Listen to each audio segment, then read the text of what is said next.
വിശുദ്ധ ഖുർആനിന്റെ 51-ാം അധ്യായം ഒരു ചോദ്യമുണ്ട്. എന്താ ചോദ്യം?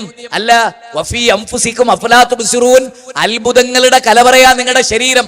നോക്കൂ നിങ്ങൾ, നമ്മുടെ തലയോട്ടി. എനിക്ക് എന്നും അത്ഭുതം ഉണ്ടായിട്ടുള്ള ഒരു കാര്യ, ഹെൽമെറ്റ് നിർമ്മിക്കുന്നു നമ്മൾ തലയെ പ്രൊട്ടക്ട് ചെയ്യാനാണ്. തലേനെ പ്രൊട്ടക്ട് ചെയ്യാൻ മനുഷ്യന്റെ ബുദ്ധി, തേങ്ങ അതിന് ചകിരി നൽകിയ ഹെൽമെറ്റ്, അത് ആര് നൽകിയതാ? തറയിൽ വീണാൽ പാറയിൽ വീണാൽ അത് പൊട്ടിപ്പോകാതിരിക്കാൻ ചകിരി കൊണ്ട് ആ ചിരട്ടയെ അനാവൃതമാക്കിയ ആ തമ്പുരാനാരാ? ദാലികുമുല്ലാഹു റബ്ബുക്കും ലഹുൽ മുൽക്ക്. അവനാണ് ഇതിനൊക്കെ സൃഷ്ടിച്ചത്.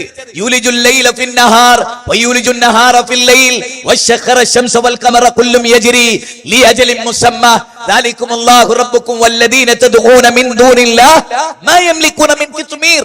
വല്ലാത്തൊരു ചോദ്യമാണ്. പകലിനെ രാവിലും രാവിനെ പകലിലും പ്രയാണം ചെയ്യിപ്പിക്കുന്നവനാരാ? ഒന്ന് ആലോചിച്ച് നോക്കിക്കേ. രാവിങ്ങനെ തുടരുകയാണ്, പകല് വരുന്നില്ല, പകലിങ്ങനെ തുടരുകയാണ്. ആരാ നിങ്ങൾക്ക് ഇതിനെ കൊണ്ടുതരിക? അവനാണ് നമ്മുടെ റബ്ബ്. ഒന്നുകൂടെ ആലോചിച്ചേ.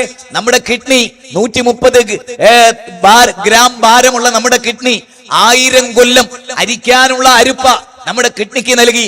അത് പെപ്സി കുടിച്ച്, കോള കുടിച്ച്, ആധുനികമായ പലതും തിന്ന് കേടുവന്ന് കിഡ്നി ഡാമേജ് ആയി പോയാൽ കുറ്റക്കാരാരാ? ഒരു കിഡ്നിക്ക് പകരം മറ്റൊരു കിഡ്നി റീപ്ലാന്റേഷൻ ചെയ്യുമ്പോ 30 ലക്ഷം, 40 ലക്ഷം, 50 ലക്ഷം.